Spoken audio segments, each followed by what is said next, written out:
No es un problema de voluntad individual los consumos. Tiene que ver en qué sociedad vivimos, cuál es la época. Yo arranqué a los 17 y paré a los 30 y pico. Sin duda afecta muchísimo más a los más vulnerables. Las drogas las conocí más que nada para sobrellevar todo ese vértigo, ese mundo de violencia. No es lo mismo alguien que se droga y coma 4 veces al día que alguien que se droga y coma una vez con suerte. Yo vengo de colegio privado, mis viejos tenían una casa de fin de semana. Esa relación problemática con una sustancia, eso es una construcción, eso no es de un día para el otro.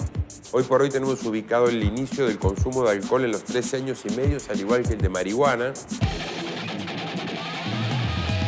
Hay algo que es necesario de otros. Ahí con Liliana logré terminar de despegar de esa situación y hoy ya soy una persona en recuperación. Y en un momento llorando le dije, loco, yo me drogo acá en tu consultorio en el baño. Y ese tipo me dijo, si no vas mañana a los grupos anónimos, a mí no me ves más.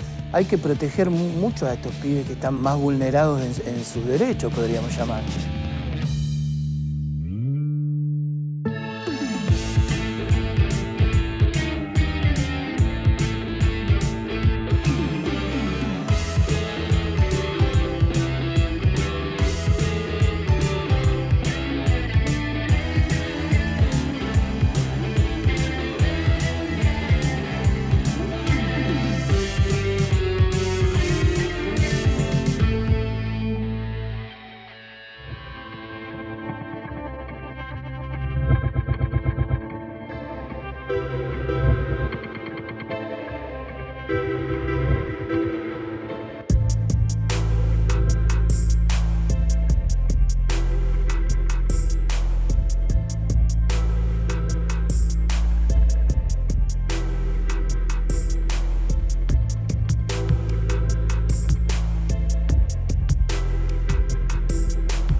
Las adicciones y los consumos problemáticos no solamente afectan al individuo que lo padece, sino a todo su entorno familiar.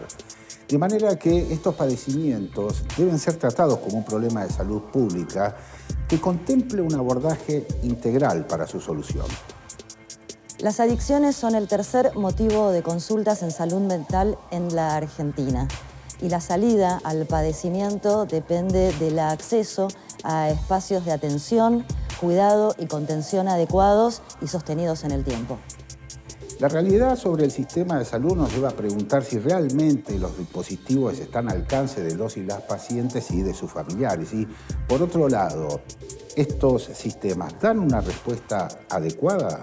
Vamos a dedicar el programa de hoy a conocer diferentes experiencias en el tratamiento de las adicciones y a pensar las desigualdades que se mezclan con el dolor y la urgencia en cada historia.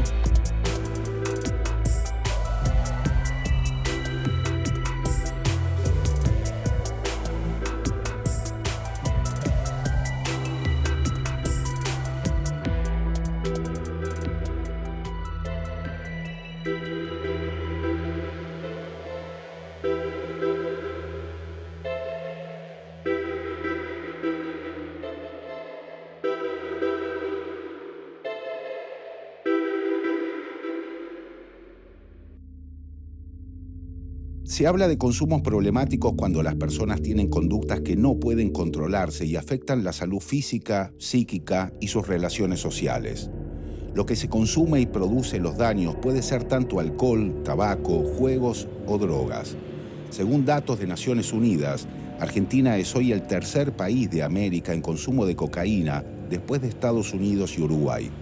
Es también el tercer país del continente en el que más alcohol se bebe y llega al primer puesto en consumo de psicofármacos o medicamentos que afectan el desempeño mental y emocional.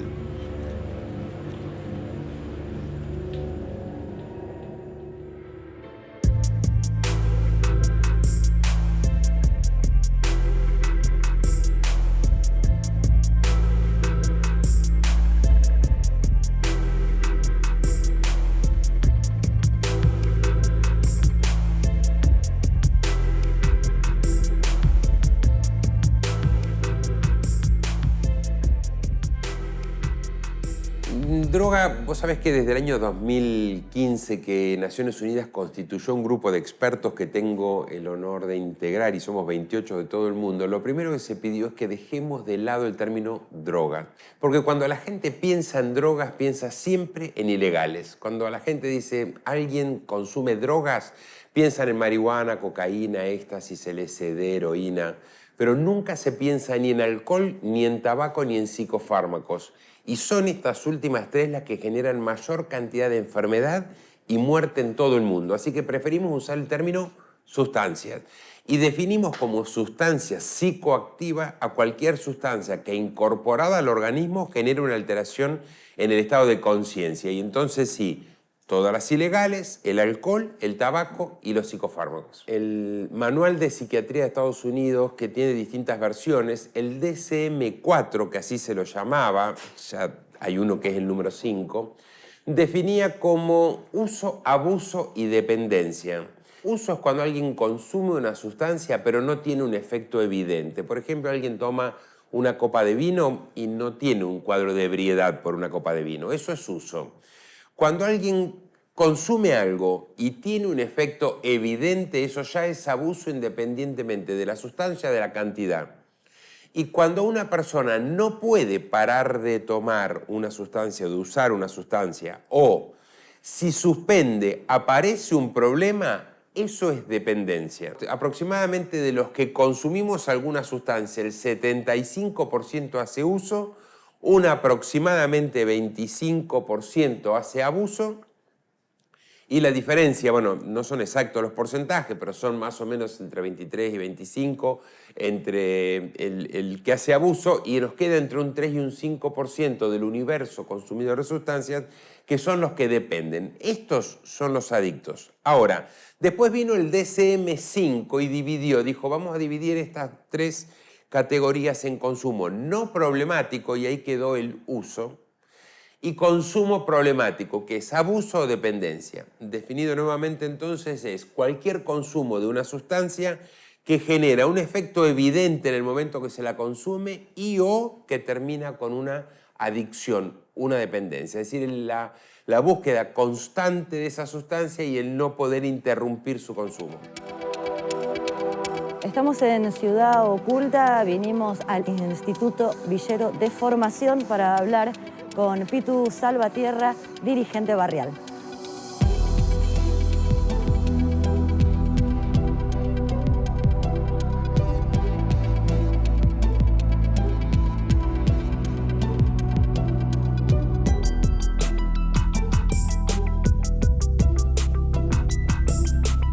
Los 90, principios de los 2000, había una cultura muy delincuencial.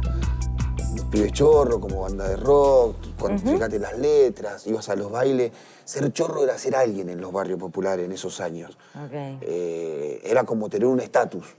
Después no había nada. La gente se quedaba sin laburo, se hacía adicta a una sustancia, se deprimía, cerraban los ferrocarriles. Este era un barrio muy ferroviario. Vivió muchísimo el cierre de los ferrocarriles este barrio y la caída de esos tipos en las adicciones. Bueno, en ese momento yo elegí esto, las drogas me permitían ¿Cuál fue tu puerta sobrellevar. de entrada que consumiste? Cocaína. Lo primero que consumí al revés. Lo último que terminé consumiendo fue marihuana, pero lo que primero consumí fue cocaína. Después otras drogas más, pastillas y esas cosas que iba conociendo, Septobrón en un momento.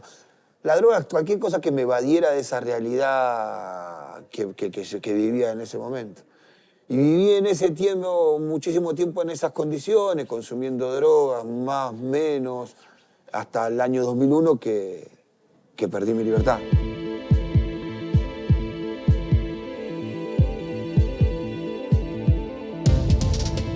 Voy a hablar ahora con Patricio Montani, que es un adicto en recuperación, que luego estudió psicología y se especializó en adicciones para poder ayudar a otras personas. Así que nos va a contar qué es lo que le pasó y qué es lo que pudo hacer.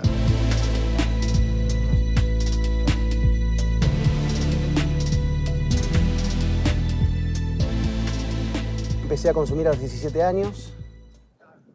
Tomaba alcohol ya, pero bueno, social en ese momento. Y a los 17 años, distinto a la mayoría de los casos que conozco, ni por mis amigos en la mala junta, ni por los pibes de la esquina, ni por no decir que no. Medio que fui a pedirla yo, ¿viste? Directamente, en mi caso, a la cocaína. Yo en eso soy medio particular. Nunca en mi vida fumé tabaco, nunca en mi vida fumé un porro. No suele ser así. Y bueno, y un adolescente que no encajaba, que no sabía bien quién era, que terminaba de comerse el personaje de turno en distintos ámbitos, dije, bueno, esta es la mía, ¿viste? Acá me quedo. Y te diría que hubo ciertos años que me funcionó. Lo que yo creía que las drogas me iban a dar, me lo dio. Libertad, límites, extrovertido. Yo no sabía bien quién era y con la falopa era algo. Un cachivache, un falopero, un distinto, un extrovertido, un glamuroso, pero era, ¿viste? El tema, como tantas otras cosas, que me fui metiendo por placer y después no podía salir, ¿viste? Psicólogos, psiquiatras, medicación, sobredosis, ideas de suicidio recurrentes, quilombos. Nunca robé en mi vida, pero quilombos policiales por chocar con el auto, por problemas con los vecinos. Nosotros decimos que es una enfermedad crónica, progresiva y mortal, ¿no? Crónica, progresiva y mortal. Y la progresividad no tiene que ver solamente con la famoso esto de cada vez más sustancia para lograr el mismo efecto. La progresividad tiene que ver con las confianzas que vas defraudando también, ¿viste? Entonces esa es una parte importante. No sé, me acuerdo que mi primera regla fue consumo cuando me convidan. ¿Viste? Yo fui cambiándome las reglas. Creía que no tenía un problema porque siempre cumplía mi regla. Y después fue, bueno, compro, pero a mi casa no entra droga. Después fue, bueno, vale quedarme sin dormir un sábado de gira. Termino cayendo preso porque quise robar una joyería con otra persona totalmente... Ya ahí sí salía a robar drogado. Incluso. Ya ya estaba perdido. Y si no caía preso seguro que me mataban. Y más, en ese robo de la joyería me dan un tiro en la espalda, un tiro en la cintura y otro tiro en la pierna. Y me voy igual del lugar y caigo detenido a los 10 días, viniendo a ver a mi hijo a este barrio, me estaban esperando y me caigo detenido.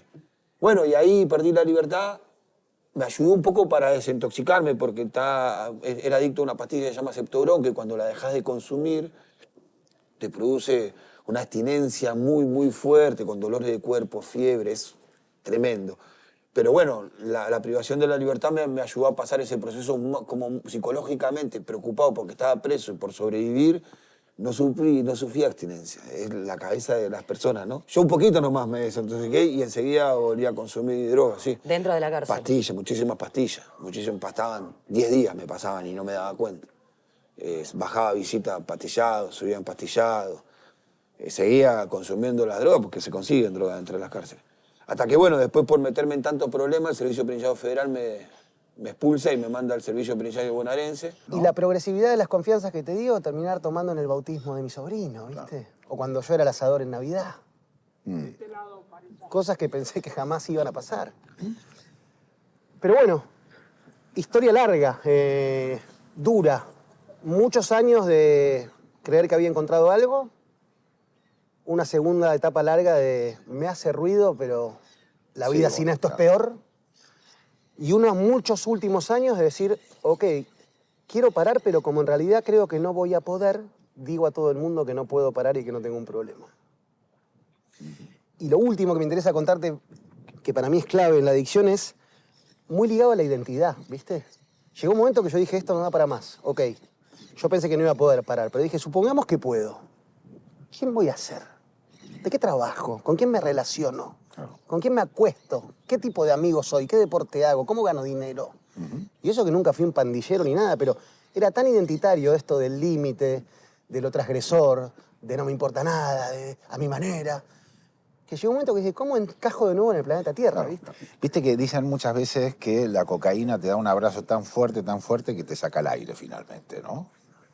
Sí, yo te decía que a veces es más fácil de contar algunos excesos, algunos bloopers, los tocadas de fondo que decimos los adictos, pero todo lo otro, lo identitario, ¿viste? Cómo encajar en el mundo sin falopa cuando Pensá que a los 17 años, cuando te estás formando en un montón de aspectos, ocupa un lugar tan central en tu vida, Claro. tanto tiempo, y dónde la compro, y cómo hacer para que no te des cuenta, y cómo tengo relaciones sexuales, y estoy con una piba sana que no le cabe, y cómo la hago, y tengo mis amigos del palo y después tengo los SOD, y cómo voy a un evento familiar. Y la sola idea de pensar cómo vivir sin eso era abrumadora. Pero no por la dependencia química en la sangre, ¿viste? Sino por un tema identitario. A mí eso me resuena mucho. ¿Cómo fue, Pato, el proceso de recuperación tuyo? Mirá, yo probé con... A ver, hay un compañero de recuperación que dice que la adicción es la enfermedad del cornudo, ¿no? Porque todos la sabían y vos sos el último en enterarte. Yo cuando ya estuve bien y pude parar, le dije a mucha gente, che, yo tuve un problema. Ya sabíamos.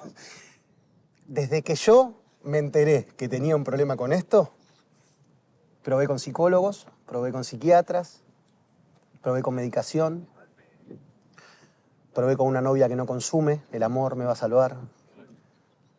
Entré de joven profesional a una multinacional en ventas, hice carrera.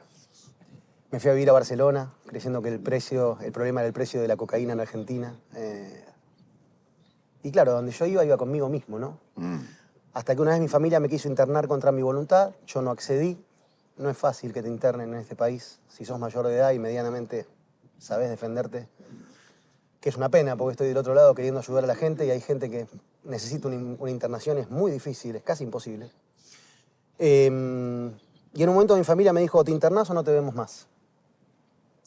Generalmente ahí el adicto accede al tratamiento, eso se llama la famosa intervención. No fue mi caso, lamentablemente, lo digo. Yo decía, prefiero muerto que internado. Hoy me da mucho, viste, una soberbia muy, muy infantil. Y bueno, y no los vi más. Y ahí fue mis peores años, mis peores momentos. Me quedé solo con los que consumían. Yo consumía con mis amigos de toda la vida. No tenía mala junta. Tengo amigos de toda la vida que consumen y amigos de toda la vida que no consumen. Y en un momento, yendo a tu pregunta, me asusté en una de las tantas sobredosis y me conseguí un psiquiatra experto en adicciones, donde yo iba una vez por semana, 1 hora, y consumía en la sesión. No podía estar ni ese ratito. Y el tipo no se daba cuenta. Y en un momento llorando le dije, loco, yo me drogo acá en tu consultorio en el baño. Y ese tipo me dijo, si no vas mañana a los grupos anónimos, a mí no me ves más. Y te juro que sentí que era la última conexión con alguien del planeta Tierra que me quedaba.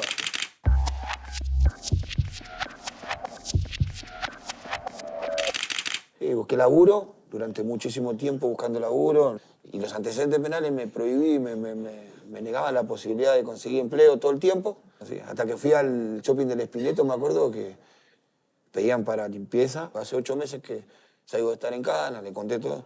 Le cambió la cara el tipo, me dice, nada, me gustaría darte una mano, pero no te voy a mentir, me dice. No tomamos personas. Me voy a robar el inodoro, le digo. Y no quería volver a mi casa habiéndome gastado la plata, entonces dije, y sin traer nada. Entonces dije, bueno, me voy a robarlo. Me compré una coca de vidrio, la tomé, rompí, me guardé el pico, me subí al colectivo, que el 5 que venía por este lado, y la idea era robarme un auto, venir acá, buscar a 2 pibes, lo que había hecho casi toda mi vida. ¿Cuánto tiempo estuviste buscando laburo? 8 meses. Subí al colectivo y me sonó el teléfono. Una persona que laburaba acá en Madres, con Sueños Compartidos. Sí. Y que me ofrecía laburo. Y fui a las 6 de la mañana ahí, me dijo, tenés que esperar a Eve. Llegó Eve, me atendió Eve en persona. Yo entré, no, quiero trabajar, pero tengo que... Tranquilízate. ¿Querés laburar? No, pero no tengo documento. Anda a trabajar que después lo demás lo resuelve. A los 2 meses tenía documento, mis hijos tenían partida de nacimiento, yo tenía una tarjeta que nunca había tenido nada con mi nombre, ni documento. Me dio una oportunidad, qué sé yo. Y la aproveché también, ¿no? Pero ¿cuántos se cruzan con Eve? Logré terminar de despegar de esa situación y nada, hoy ya soy una persona en recuperación.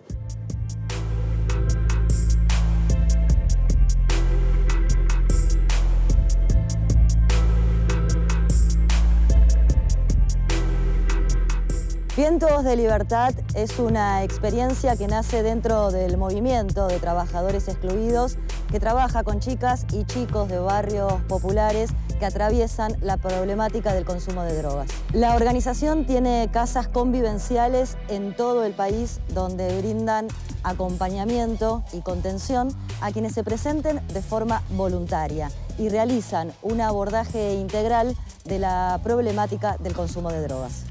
Además, tienen casas especialmente pensadas para mujeres y disidencias donde las personas pueden vivir y hacer su tratamiento conviviendo con sus hijas e hijos.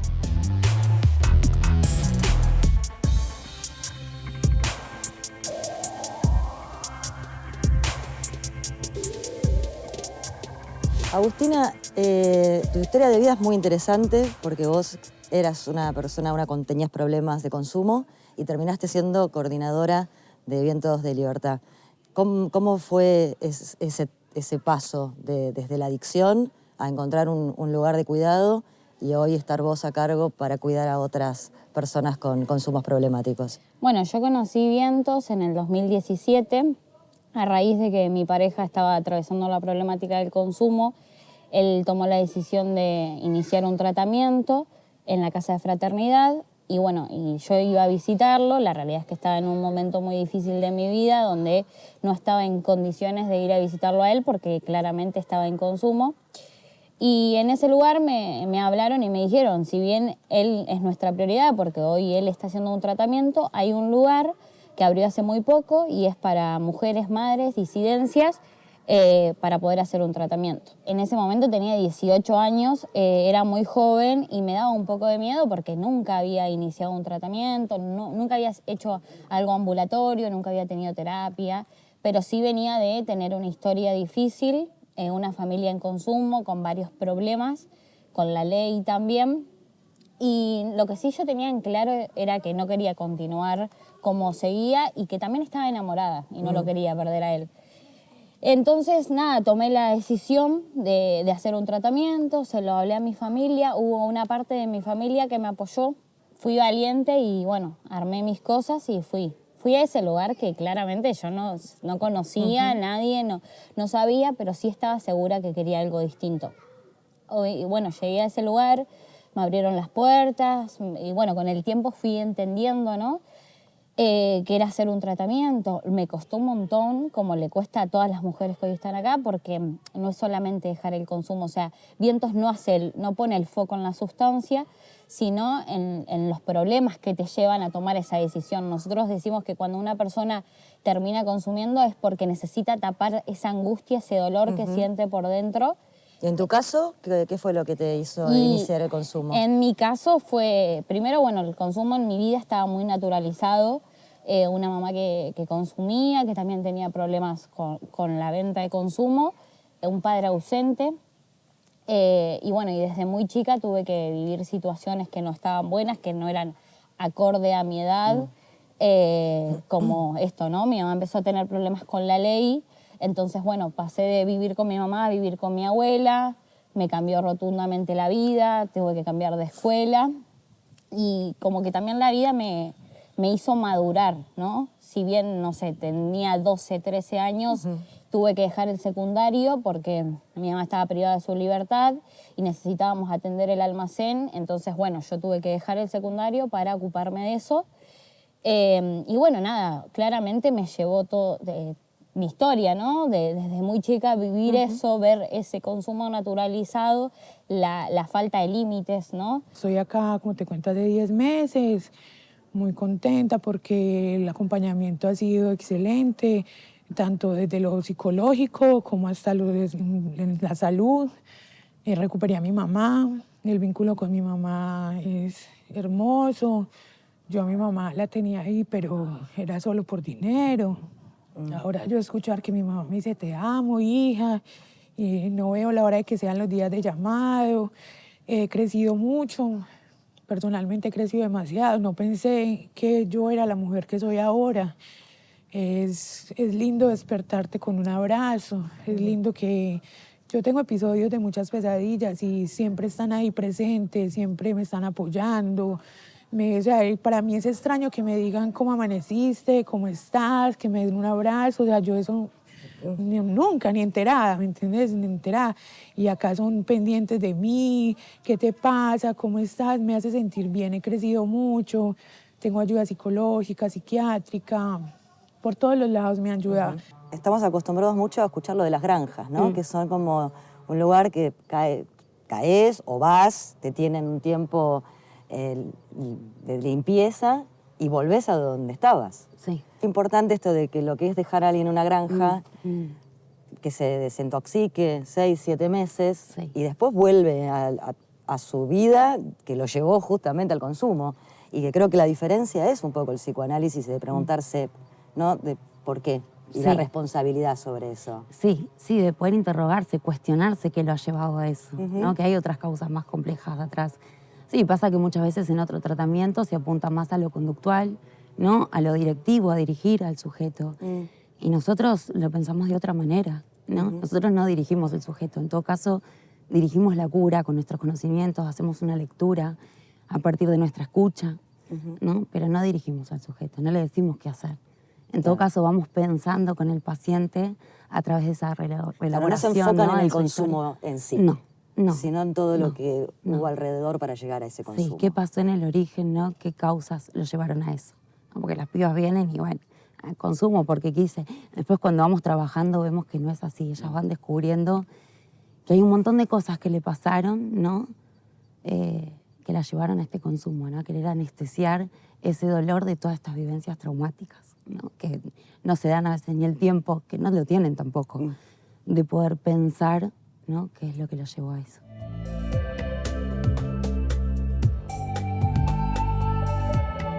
Las internaciones o tratamientos que requieran algún tipo de encierro pueden parecer el último recurso para aquellas personas que están pasando un momento de consumos problemáticos y también para sus familias. Pero también existen propuestas integradoras que, entre otras cosas, buscan desandar las desigualdades socioeconómicas y por eso trabajan en casas convivenciales o en lugares abiertos adentro de los barrios. Aunque las propuestas existen, no siempre es fácil llegar o no siempre se llega a tiempo.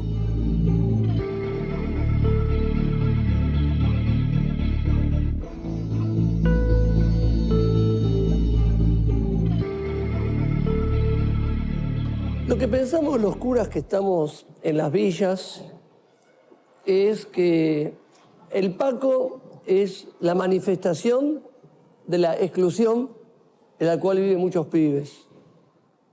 Por eso nosotros concebimos y encaramos la cuestión de la droga en nuestros barrios populares, no tanto la cuestión unilateral de la adicción, sino la exclusión, la pobreza que hace que el pibe quedó sin nada y bueno, acude a la droga por eso mismo. Y en ese sentido nuestro trabajo apunta a ver todo el contexto de la vida de los chicos. En la droga y sus circunstancias. La clave en el Hogar de Cristo y en este programa que surgió desde los curas de las villas acá en Buenos Aires y que se fue extendiendo luego, es la comunidad que se abre a recibir y acompañar y abrazar la vida de los pibes que han caído, de esa misma comunidad. Entonces, el centro barrial es la comunidad, en nuestro caso, por ejemplo, es la parroquia, que se puso en clave de buscar a los chicos o que los pibes que cayeron en el PACO sepan que la iglesia los quiere acompañar y ayudar en su recuperación.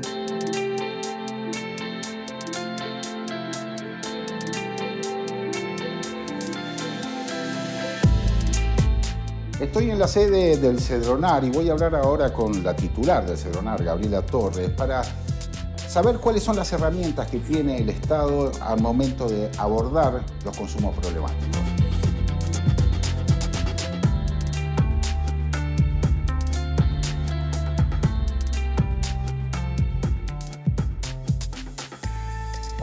¿Cuáles son los ejes de trabajo que tiene el Cedronar? Bueno, primero decir que Cedronar se creó hace como más de 30 años. Cuando se creó, eso fue en el marco de la guerra de la lucha contra las drogas y todos los países tuvieron un área que tenía todo junto, lucha contra el narcotráfico y atención a personas. Eso hace 6 años que en Argentina está diferenciado. Cedronar hoy es la Secretaría de Políticas Integrales de Droga y se ocupa de personas. Y todo lo que es sustancia, precursores químicos, lucha contra el delito de venta de sustancias ilícitas, tal, es el Ministerio de Seguridad. Eso como primera cosa, que eso es súper importante porque eso ha marcado durante mucho tiempo la confusión de que una persona que consume es delincuente. Entonces, Sedronar se encarga de hacer investigación, prevención, atención y acompañamiento a personas. Me parece que nuestros ejes son como romper un poco con viejos modelos en relación a la intervención. Entonces, lo primero que hay que decir, eso, que alguien que consume no es un delincuente. Y después, que los problemas de sustancias, de consumo problemático de sustancias, son de personas que construyen una relación problemática con eso. Lo que hay que trabajar es con personas. Y hay que tener la atención lo más integral posible, porque hay que desarmar ahí un montón de cosas. Contanos, Fabián, de qué se trata el abordaje terapéutico que ustedes hacen respecto de los consumos problemáticos. Bueno, es diverso. Vos sabés, no sé si sabés, pero te cuento. La Federación FONGA es la Federación Argentina de Organizaciones No Gubernamentales que trabajan en la temática de drogas. Hace muchos años, por allá por fines de los 80, esto funcionaba como muy desregulado y cada uno ayudaba desde donde podía, desde donde había aprendido. Mucho también de la mano de las iglesias evangélicas o católicas. Y a partir de los 90 se le fue como dando una forma legal, interdisciplinaria, con habilitaciones del Ministerio de Salud, con ingreso al plan médico obligatorio, que por primera vez, o sea, Argentina es de los pocos países que una obra social tiene obligación de cubrir un tratamiento de adicciones. En Latinoamérica, inédito. Y que aparte tiene tratamientos gratuitos que da el Estado. ¿Cómo es la articulación que tienen desde FONGA con el Estado? FONGA nuclea 60 instituciones. Estamos en 16 provincias de la Argentina, desde tratamientos territoriales hasta residenciales, que son comunidades terapéuticas.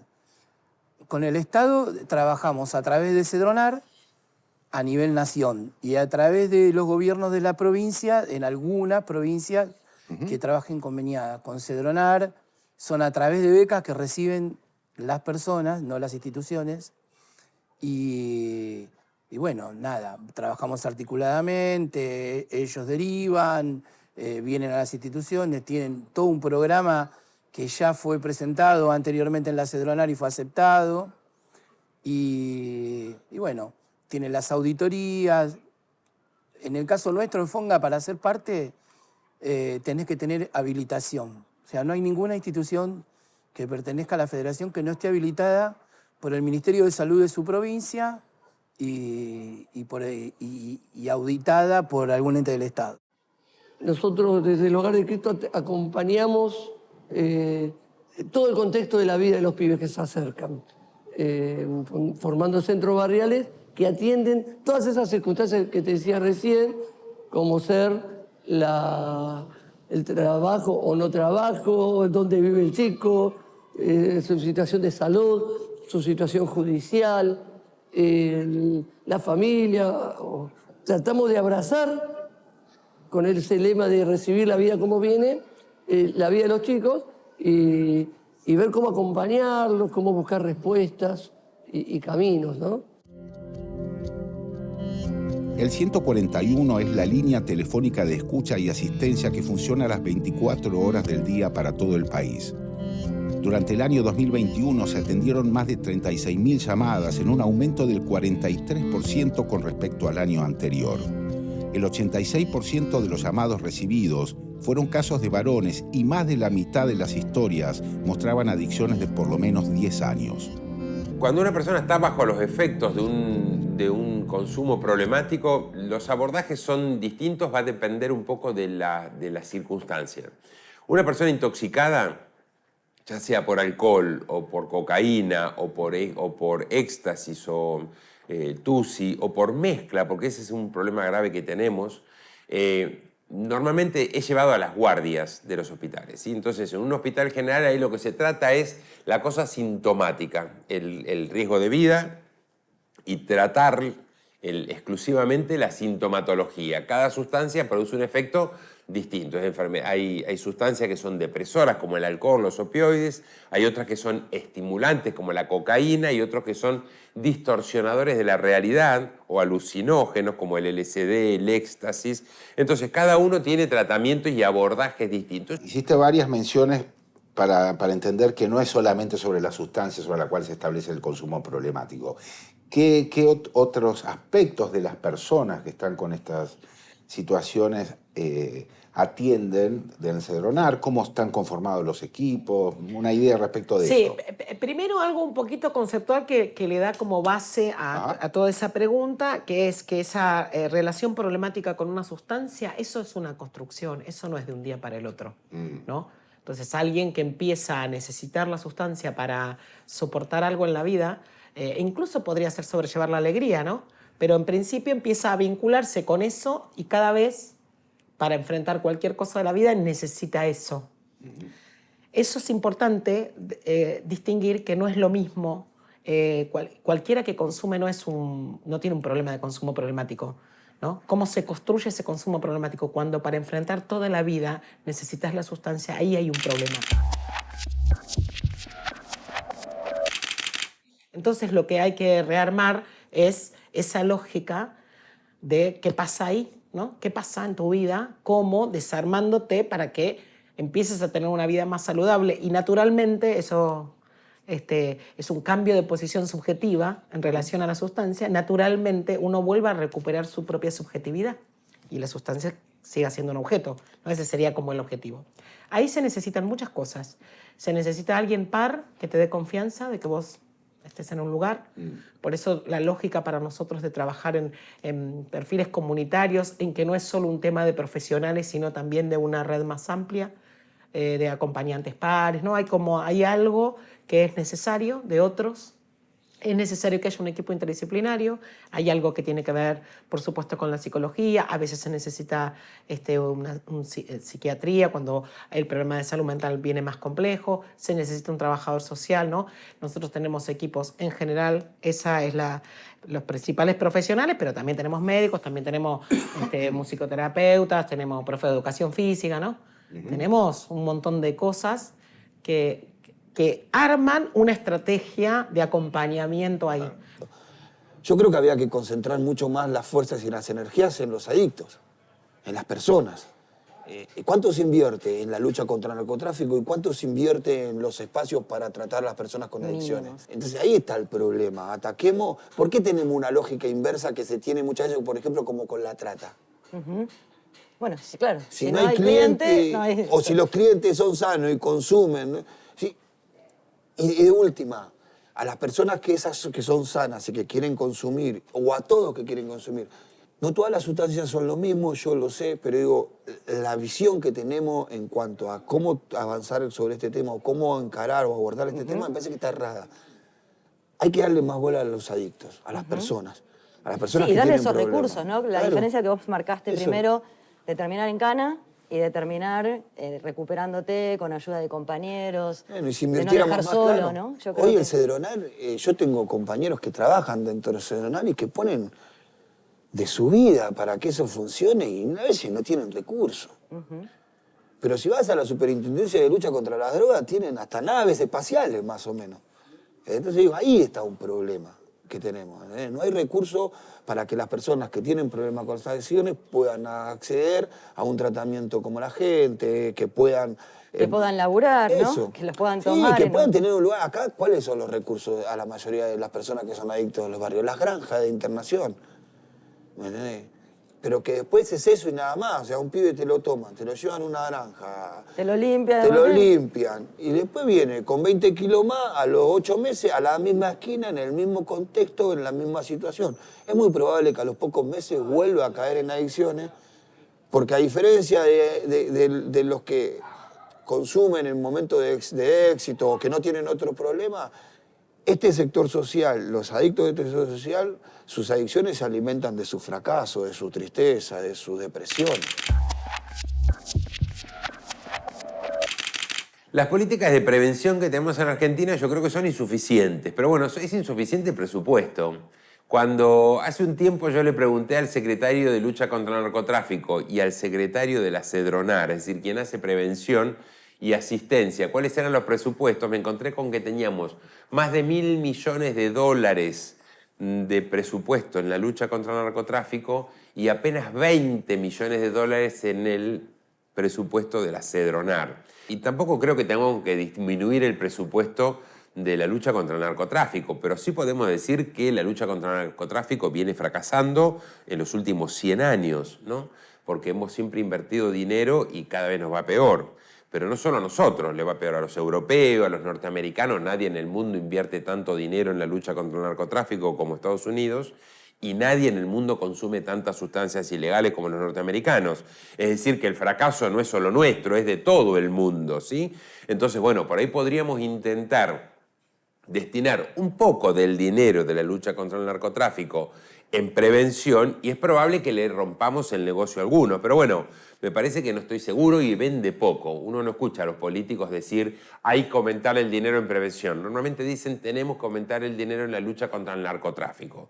El problema no es que yo crea que tengo una idea mágica, pero me parece que el problema de los graves que tenemos en algunas ciudades del país se resuelve con más dinero en prevención, tratando de reducir la demanda. Yo lo que necesito es que la gente, habiendo sustancias, elija no consumirlas. Hoy por hoy apuntamos siempre a que no haya sustancias, como si creyéramos que algún día vamos a ser capaces, con aumentar el presupuesto, de eliminar las sustancias del mundo. Y todos sabemos que eso no es cierto ni es posible. Para que un pibe pueda salir adelante en su problema con la droga, el proceso tiene que ser, primero, no descalificarlo, no estigmatizarlo, abrazarlo, valorarle, porque el pibe que se droga muchas veces en la sociedad es visto como que todo en él es malo. Y no es así. Es una persona bella que tiene un flagelo, que no le quita las cosas buenas. Entonces, el camino tiene que ser siempre de valorarlo, reconocer su dignidad y sus potencialidades. Y es la comunidad la que puede hacer eso. No es una persona, no hay un Mesías en esto. La salvación acá es comunitaria.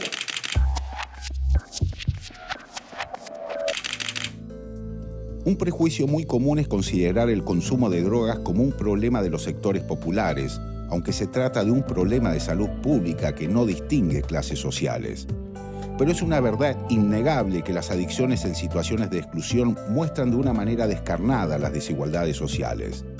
Las diferencias se dan no solo en el acceso a la atención, sino también en la calidad de las sustancias consumidas y los riesgos asociados. Problemas de consumo problemático tienen que ver con lo cultural, con lo común de todos, con el modo de querer vivir, y tienen la singularidad de tu trayecto de vida también. Claro. Es una persona, un sujeto. Digamos. Exacto, porque si no, no es que a todo el mundo le sirve el mismo tratamiento o no. Claro. Eso que yo te cuento de que nosotros tenemos una red con diferentes dispositivos no es una secuencia lógica. No es que vos entras a un lugar ambulatorio y después vas a un lugar de internación y después vas, ¿no? No, a la red se entra desde diferentes lugares. Y es dinámico. Y es dinámico, y hay personas que les sirve, y está bien que así sea, y hay personas que no. Me parece que también está ligado con la condición de clase, cuando hay tratamientos en clases sociales más altas, todo el mundo puede hablar de ambulatorio, y cuando hablamos de sectores populares todo el mundo los quiere internar y internar lejos. Me parece que hay mucho estigma. ¿Por qué pasa eso? Bueno, me parece que hay como... Históricamente los temas de consumo y de drogas están ligados con una oscuridad enorme, como con culpar a la persona, casi como un endemoniado, ¿no? Como alguien mal. Y la fantasía, cuando uno no sabe, me parece que es una sociedad que todavía no aprendimos a qué hacer con el que tiene alguna manifestación diferente, ¿no? Me parece que todavía nos falta sacarle el miedo a los problemas de consumo, aceptar también que el consumo... en general, el consumo, porque somos una sociedad de consumo, nos atraviesa a todos y a todas, y los problemas de consumo problemáticos se pueden dar en cualquier clase social y en cualquier edad, que se habla poco de eso, se habla poco de lo que consume el mundo adulto, enseguida se tiende a culpar a las juventudes del consumo, y lo que ahí nos pasa es que el mundo adulto consume con las puertas, ¿no? Claro. Adentro, sí. Y las juventudes consumen en los espacios Más públicos. socialmente, digamos. Sí, claro, y en los espacios públicos también casi como un grito desesperado de acá estamos. La plaza, la esquina. Sí, la puerta de la escuela. La Y puerta ahí de la- está, hay como un llamado y hay un montón para hacer con el mundo adulto que lo que sigue haciendo es pasando por la esquina, No se mete, ¿no? ni lo saluda. Si les hablan mal. Está muy estigmatizado. Está muy estigmatizado. Probablemente podemos diferenciarlo con algunas variables por el tipo de sustancia que consumen o por algunos fondos que tocan, ¿viste? Así como en este país, generalmente las cárceles están más llenas de pobres, de delincuentes pobres que de delincuentes ricos. Claro. Pero mi experiencia profesional y personal me demuestra que no tiene nada que ver con el nivel socioeconómico donde venís. Es más, cuando yo reviso un poco mi historia, sí, no sé si mi familia era disfuncional, bla. Yo no tuve ningún mega... Yo me dedico ahora, soy terapeuta. Yo no tuve ningún gran problema. Seguramente tuve una serie de problemas que a mí me dolieron. Sin embargo, terminé donde terminé. No quiero ni pensar, yo mismo, naciendo en un lugar hacinado, o con violencia, o con abusos, ¿viste? Yo no creo que haya una relación directa entre adictos y no adictos por esa variable. Sí, seguramente en el tipo de sustancias que consumen, en los fondos que tocan, en la delincuencia, en un montón de cosas que tienen que ver con cosas más macro, ¿no? Yo recuerdo siempre cuando, ¿te acordás cuando María Eugenia Vidal dijo que no es lo mismo fumarse un porro en una villa que fumarse un porro en la zona norte? Y no es lo mismo, de verdad, pero no porque el efecto sea distinto, porque no es lo mismo porque la sociedad lo trata de distinta manera. Yo trabajo en el norte de la ciudad de Buenos Aires y yo he visto como un pibe pasa por la vereda fumando porro, el policía de la esquina ya no le da bola. Pero acá cuando pasa el patrullero y se ve un pibe fumando porro, se baja y lo caga patada en el culo. Se lo quiere llevar en cana. Es así, es claro. Sí, tiene razón María Eugenia Vidal. No es lo mismo fumar un porro en la zona norte o no es lo mismo si el pibe que está fumando porro, está consumiendo cocaína, tiene gorrita, equipo de gimnasia y carita de morocho, que si está vestido con un lindo suéter, un vaquerito y es blanquito y ojos claros. No es lo mismo. Es verdad eso. Claramente creo que los problemas de consumo son problemas de salud pública. En realidad creo que casi todos los problemas de salud son de salud pública y tengo una mirada así como más social de la cosa. Incluso en el consumo problemático de sustancias tenemos que tener en cuenta lo familiar. Muchas veces viene la familia preocupada porque tiene un hijo que consume y nosotros le recomendamos a toda la familia que haga un tratamiento porque toda la familia tiene un problema, no es un hijo. Pero el problema lo tenemos todos, ¿no? Todos los que convivimos, todos los que estamos en la familia, en el grupo, tenemos un problema. Bueno, y esto multiplicado nos da un problema social. Cuando viene el adicto pidiendo ayuda, el futuro es muy alentador. El tema es que el 98% de los casos vienen porque los mandan. Yo tengo un Instagram, después si querés lo nombramos, viste que está abierto a la comunidad, que lo hago de onda, que no saco un peso de ahí. Y el 99% de las consultas son familiares. Che, te llamo porque mi hijo me pidió ayuda. Digo, ¿cómo puedo hacer? Pues no sé qué hacer. Le digo, ¿pero él te pidió ayuda? Sí. No, pues me extraña que me consultes vos, le digo. Claro. ¿Por qué no le decís que me llame él? No, bueno, es que, ¿viste? Entonces, por otra parte, cuando yo me despierto a las 8 de la mañana, todas las noches tengo 15, 20 mensajes privados, loco, no puedo parar, loco, estoy sufriendo. Esos, si al otro día vuelven a contestarme, el futuro es más alentador, ¿viste?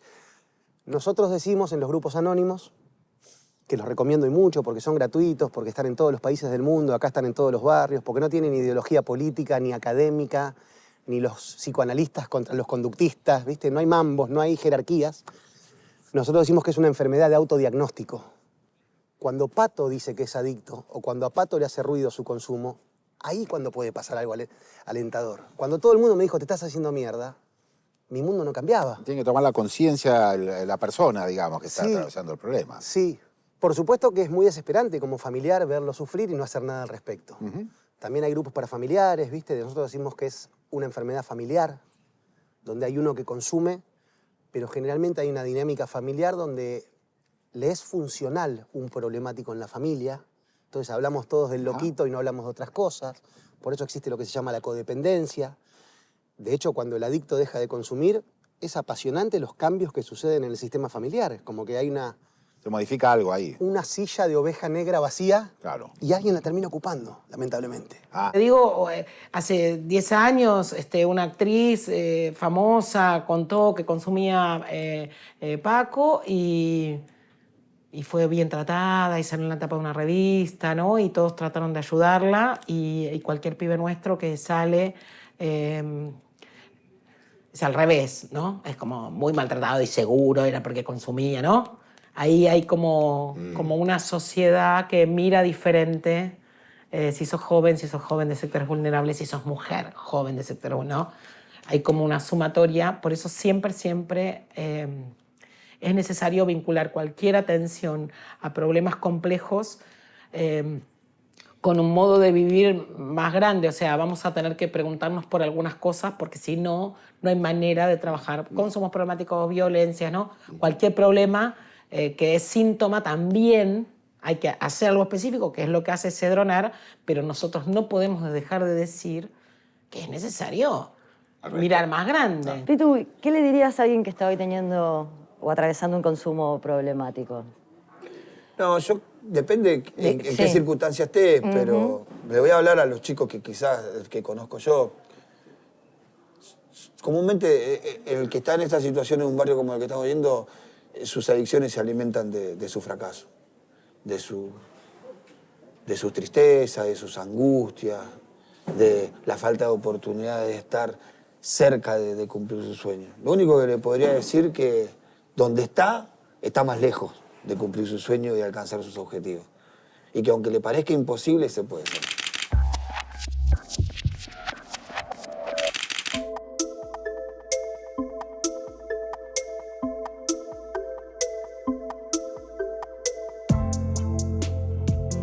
El consumo problemático de drogas es una realidad que reclama atención urgente y amplia desde el sistema de salud. Más allá de las diferentes experiencias para tratar y contener adicciones, es necesario trabajar en la prevención y el abordaje temprano de acceso real y cercano. Está claro que es un tema de salud pública que necesita inversión para cambiar realmente algo.